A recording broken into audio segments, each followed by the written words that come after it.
سلام كمي تنحهم كبراتن كبرانن تخطاتلتي زينا تقرنيا نلوم زبرنايم اوانا وزيناتاتن معبالتاتن نباهم كنبلينا لايك شير سبسكرايب بمقار بيت سمنا تكونوا بخبر اند عدمنا ناب زيناتاتنا كنساقاقركم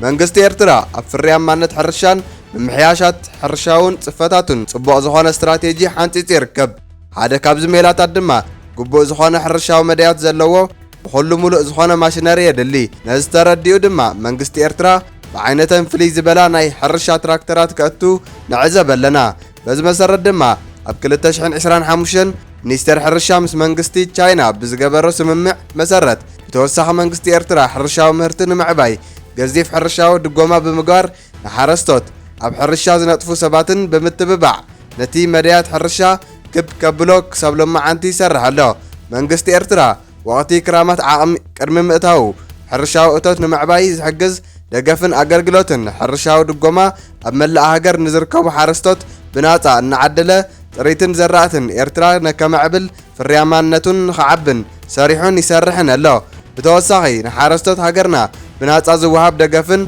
أقلقلوت دخوعي زمناو ماشيناري حرشا مروت زرقي مدهاني تريتن زراتن زتقال ليو أب رأس ازي منغست حرستوت حرشاو في الرياتم نابستفرالي عداقاتات هاجر نمبتح أقلقلوت موقعازيا نتريتن مهرتي أحملتن فراتاتن كمون نفريات تبان سجان زقلقلا مزحالي زلون مخاين بمقرب مدياتو يسالت الله حرستوت دما حرشاو اتوتم برتعواقا بقاطتا ناب تتقمت هزبي كبتحو تثبيت كم زقبرلم منغستي قالت نازي كتقاس زصنحه بزلا على مدياتون نمتكبار دما منغستي ابز عربا اوانات ببزح وصايتات زدمن ماشيناريتاتن حرشا هنصان نابوشت هاجر زاتوا إرترا كم هاجرن حزبن بزح طريتات انكلنا قدامنا للمعاتن رأسها مخال وافيا افريقيا ابنتاويت هاجر نمخان بعزات اطللا ازي كم زيلون كلو زن حدشت ماشيناري اب قربا اوان بلعل وصايتات ناب هاجر زاتوا كوينن اخيتن زراتن زركبن تكنولوجيا عامي حرشا زمالا ين زن ماشيناري اب كوربوريشن طريتن زراتن إرترا چنفر وفري طريت زركبا ين زن ماشيناريتات بودباطع زاتوا كوينن اب متكبار حرشان هنصتن هاجرن زلون عبي علامه دما بغبو كفصما كم زخلا زطراطر يكونن معباله هاجرنا بفلاي دما اب موحاس مغبن قرب اخلن ازي عبي ترا كم صاوتا دما زغلت زلو اب ساعات ازي البونا اب سراح طراي زلو بمبال زغلصو ابلات منستر حرشان منستري هنصان زن اتين زلو حدشي ماشينريتات كبير حلافنت كم سكمهم كغلصو كلو نزمت تربحنت هاجرن حزبن دما توفاينت كم سرحو ارغاغيصم بتوسخي منغست إرترا بزم حداس تحت ارطي جمير وزلو عبي غسغاساو مديات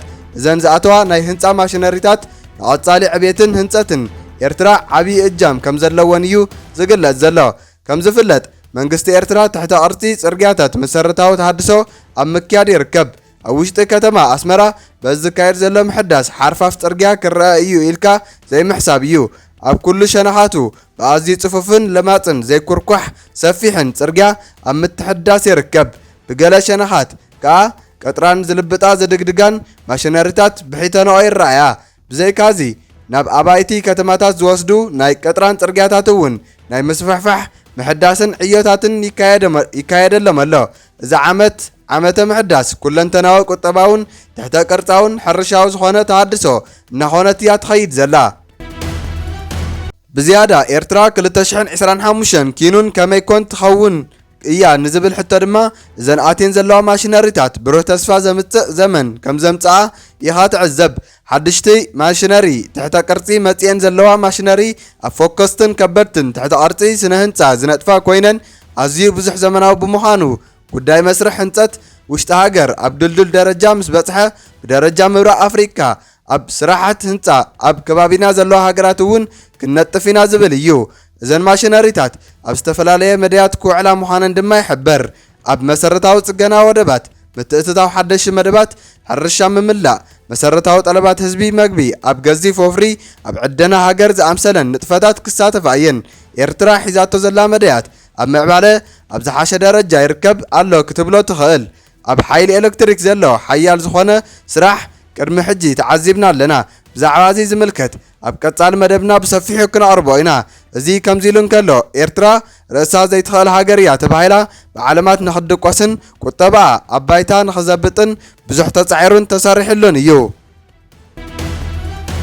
ሳላ ትምንህ ዘይብል ጻዕራም ህዝባ ግን ነቲ ብኣኻውሕ ዝመልአ ጎቦታት ናብ ለምለም ቀይሩ ነቲ ማይ ዘየፈልፍል ዝነበረ ኣኻውሕ ማይ ከም ዝመልእ ብምግባር ሃገር ኤርትራ ርእሳ ከም ትኽእል ንዓለም ኣመስኪሩ እዩ። እዚ ሕጂ ናይ ህንፃ መደባት ነተኣታትዎ ዘለና ቴንዲኖ ካብ ወፃኢ ሃገር ምግዛእ የለን። ነዚ ሓፂነ መፂን ኣምኪኽካ ትሰርሕ ማሽነሪ ኣብ ምዝዛም ትርከበላ መስርሒኻ ኣብ ረብሓኻ ምውዓል እዩ። ስለዚ ናይ እስካሪኮ ከዓ ከም ዝፍለጥ ብግዚኡ መግዛእቲ ጣልያን እዩ ካብ ከተማ ርሑቕ ተባሂሉ ሰደድ ኮይኑ ሕጂ ግዚኡ ኣኺሉ ኣብቲ ቦታ ክልተ ዓበይቲ ሃንገራት ይስራሕ ኣሎ። ስለዚ ካብቲ ጉሓፍ ሚቴን ዝተባሃለ ጋዝ ብምምስራሕ ዕትሮ ምምላእ መግቢኻ ምብሳል እዩ። ስለዚ ኣብ ኤርትራ ዘይከኣል የለን ትብል ጽሕፍቲ እያ። ኤርትራ ንዝመጽእ መደባት ምዕባለ ዝሓስቡ መንእሰያት መሃስትን ፈጠርትን መንእሰያት መራሕትን ሓንጸጽትን መንእሰያት እትውንን ሃገር ምስ ምዃና ዝኾነ ሰብ ኤርትራ ነብሳ ክትክእል ኣይትኽእልን እያ ክብል ኣይኽእልን እዩ። እንተደኣ ኢሉ ድማ እንሆበል ሹሾ ጸጋታትና ዝበለ መልሲ ምቕራብ ጥራይ እዩ። ኤርትራ ብቆጠባ ርእሳ ኣይትኽእልን እያ ንዝብል ኣጀንዳ ንምስሳይ ብመግዛእቲ ምምሕዳር እንግሊዝ ካብ 1941 ክሳብ 1952 ንዝስዕብ ዝርዝር ዝምታን ዕውኖትን ቁጠባ ኤርትራ ብውሕዱ ኣተግቢሩ። ቁጥሪ 1 ኣብ ጉራዕ ጊንዳዕ ከምኡ እውን ማይ ሓባር ዝነበረ ኣስታት 20 ሚልዮን ዶላር ዝግመት ማሽነሪ ናብ ወፃኢ ተላኢኹን ተሸይጡን። ኣብ ማርሳ ፋጥማ ዝነበረ ናይ ፖታሽ ምዕዳን ፋብሪካ ተማሒዩ ተሸይጡ። ኣብ ቢሻ ዝትከል ዝነበረ ናይ ምዕዳን ወርቅን ክቡር ኣእማን ተሰናኺሉ ተማሒዩ ተሸይጡ። ኢንዱስትሪ ምግፋፍ ዓሳ ኤርትራ ዓጢቕዎን ዝነበረ ኣቑሑት ተኣልዩ ናብ ወፃኢ ተሸይጡ። ናይ ንእሽተይ መዕርፎ ነፈርቲ ዝተፈላለየ ከተማታት ኤርትራ ዝነበረ ኣቑሑ ተሸይጡ። ኣብ ጉራዕ ዝነበረ ሓድሽ መገጣጠሚ ነፈርቲ ዓንዩ ናብ ህንዲ ተሸይጡ። ኣብ ባፅዕ ዝነበረ ፋብሪካ ቺሜንቶ ተማሒዩ ተሸይጡ። ብተወሳኺ ኣብ ውሕዳት ሃገራት ኤውሮፓ ጥራሕ በቲ ዝነበረ ቴክኖሎጂ ተተኺሉ ዝነበረ ካብ ኣስመራ ክሳብ ባፅዕ ዝዝርጋሕ ቴሌፌሪካ ኬብል ካር ሲስተም ተማሒዩ ናብ ኖርዌይ ተሸይጡ። ሓደ ካብ ምዕሻግ መራኸብ መራገፍ መዕረይ መራኸብ ወደብ ባፅዕ ተማሒዩ ንፓኪስታን ተሸይጡ። 16 ዓበይቲ መራኸብ ኣብቲ እዋን ሰብፀጋ ዓለምና ዝነበሩ ውልቀ ሰባት ተሸይጠን። ኣብ ባፅዕ ዝነበረ ኣስታት 1000 ዝኾኑ ባሕረኛታት ክሕዝ ዝኽእል ናቫል ቤዝ ብዶዘር ዓንዩ ተደምሲሱ። ናይ ናቪ ማእከላይ ቤት ጽሕፈት ዝርከቦ ኣስታት 500 ዓራት ዝሕዝ ሆስፒታል ፈሪሱ። ኣብ ዙላ ዝነበረ ኣስታት 400 ዝኸውን መንበሪ ኣባይቲ ዘይዋላ ሓደ ምኽንያት ክፈርስ ተገይሩ። ብሓድሽ መንገዲ ባቡር ካብ ኣቆርዳት ናብ ኢትዮጵያዊት ከተማ ጎንደር ንምርኻብ ተባሂሉ ኣብቲ እዋን ብኢጣልያ ዝኣተወ ኣስታት 300 ባጎኒታት ባቡር መሳርሒ ኣቑሑት መንገዲ ባቡር ከም እንደገና ንወፃኢ ተሰዲዱ ተሸይጡ። ክልተ ዓበይቲ ክሬን መጽዓኒ መራገፍ ማሽን ተሸይጡ።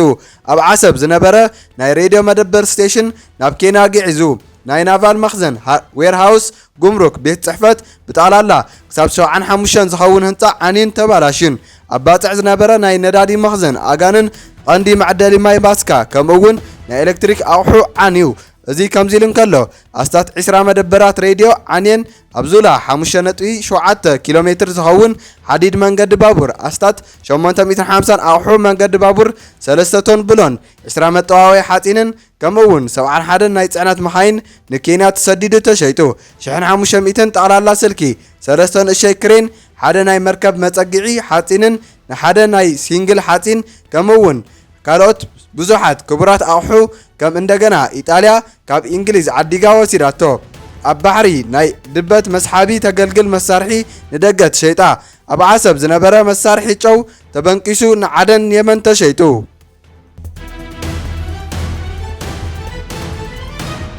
ዝተፈላለየ ሞተር መራኽብ ተኣልየን ንወፃኢ ተሸይጡ። ብሓፈሻ ኣስታት 600 ዝኾኑ ፎከስትን ከበድትን ፋብሪካታት ኢንዱስትሪ ብመሃንድሳት ኢጣልያ ብጉልበት ኤርትራውያን ዜጋታት ከምኡውን ብፈቐድኡ ቦታታት መሬት ኤርትራ ዝተፈሓረ ማዕድናት ዝተሰርሐ ተማሒዩን ተሸይጡን ተሰዊሩን ገሊኡ እውን ናብ ሳልሳይ ሃገር ብፍታው እንግሊዛውያን ጊዒዙ። ብሪጣንያ ድሕሪ ምዝዛም ካልኣይ ኩናት ዓለም ኣብ ጥንቁል ሓስከረን ብሕቡራት ሃገራት ክሳብ መጻኢ ዕድል ኤርትራ ዝውሰን ብሞግዚትነት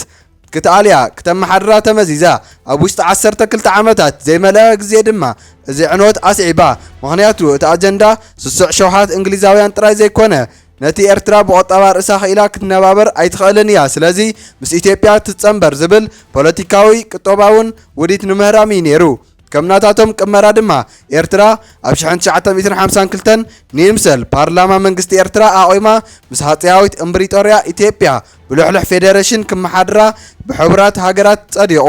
ድሕሪዚ ስርዓት ሃይለ ስላሴ እውን ኣብ ርእሰ ከተማ ኣዲስ ኣበባ ስልጡን ሕብረተሰብ ንምህናጽ ሙሉእ ፖለቲካውን ቁጠባውን ሚዛን ንምህላው ብዝብል ሕልና እተን ተሪፈን ዝነበራ ወላ ተራ ናይ ቤት ትምህርቲ ዕዮ ማሽነሪ ኣቑሑ ቶርኒቶረ ክሳብ ፋብሪካ ግዒዙ በዚ ምክንያት ድማ ሞያውያን ዜጋታትና ደራር ዕለቶም ዝምጉብለን ዝነበሩ መሳርሒ ኣቑሑ ብምግዓዘን ከም መደብ ስርዓት ሃይለ ስላሴ ንከተማታት ኢትዮጵያ ሒዞም እዚ ኩሉ ይፍጸም ደኣ ነይሩ እምበር ስለምንታይ ኤርትራ ኣብዚ ኩሉ ሽግራት ተሰትያ ዘይተረፈት እዚ ውሕድን ጭዋን ህዝብና ተመናኒሁ ዘይተረፈ እንታይ ኢልካ እቲ መልሲ ኣእምሮ እዩ እዋ ኣቑሑ ክትዕንወ ትኽእል ኢኻ ብዘመናት ዝተሃነፀ ኣእምሮ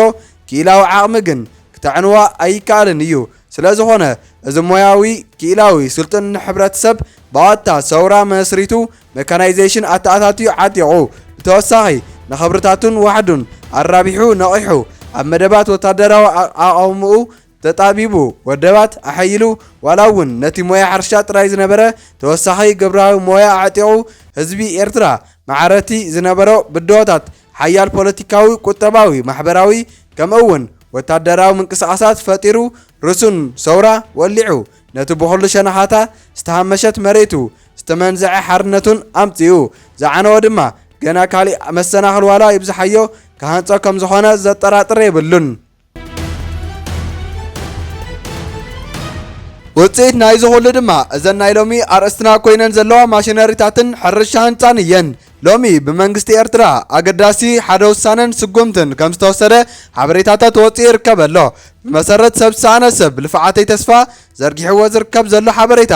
መንግስቲ ኤርትራ ብዝተፈላለየ ምክንያት ንነዊሕ እዋን ኣሲርዎም ዝነበረ 82 ተወለድቲ ትግራይ 77 ደቂ ተባዕትዮን 5 ደቂ ኣንስትዮን ቅድሚ ሰዓታት ፈቲሑ ናብ ትግራይ ዓዶም ኣፋኒዎም ኣሎ ክብል ኣብ ገጻት ፌስቡክ ሓበሬታ ዘርጊሑ ይርከብ ኣሎ እዚ ከዓ ኣብ መንጎ ኤርትራን ክልል ትግራይን ተፈጢሩ ንዝርከብ ዘሎ ጽምዶን ርክባትን ዘዕቢ ወሳኒ ስጉምቲ ብወገን መንግስቲ ኤርትራ ኮይኑ ይርከብ ክቡራትን ክቡራንን ኢሎም ዝበልናዮም ዜናታትና ነዚኦም መስሉ ነይሮም ምሳና ጸኒሖም ስለዝተኸታተልኩምና